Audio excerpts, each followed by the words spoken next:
Aitäh teile tõesti südamest selle eest, et te olete järjekordselt teinud selle ohvri, et tulla siia kohale mitte ainult Tallinnast, vaid ka väga paljudest teistest kohtadest üle Eesti.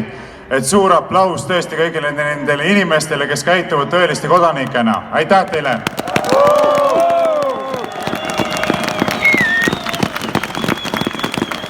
Seda ei saa üle rõhutada, seda ei saa liigselt rõhutada, et kui demokraatia baseerub laiskadel, odevatel ja ükskõiksetel kodanikel, siis see moondub kiiresti diktatuuriks. Seda me paraku praegu näeme praegusegi valitsuse näol.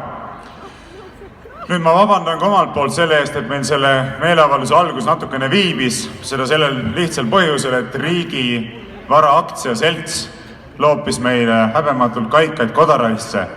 Meil oli kooskõlastatud politseiga, et me korraldame selle meeleavalduse täna siin, sest kogu see mass tõepoolest poleks mahtunud sinna Stenbocki maja ees olevasse soolikasse. Käisime koos, vaatasime selle koha üle, leppisime kokku, et paneme lava sinna ülesse maja ette.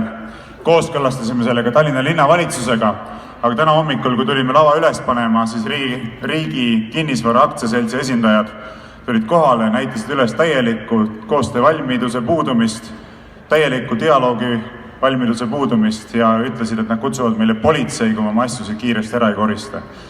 No palju õnne, politseiga me selle kokku leppisime, et me siin seda asja teeme.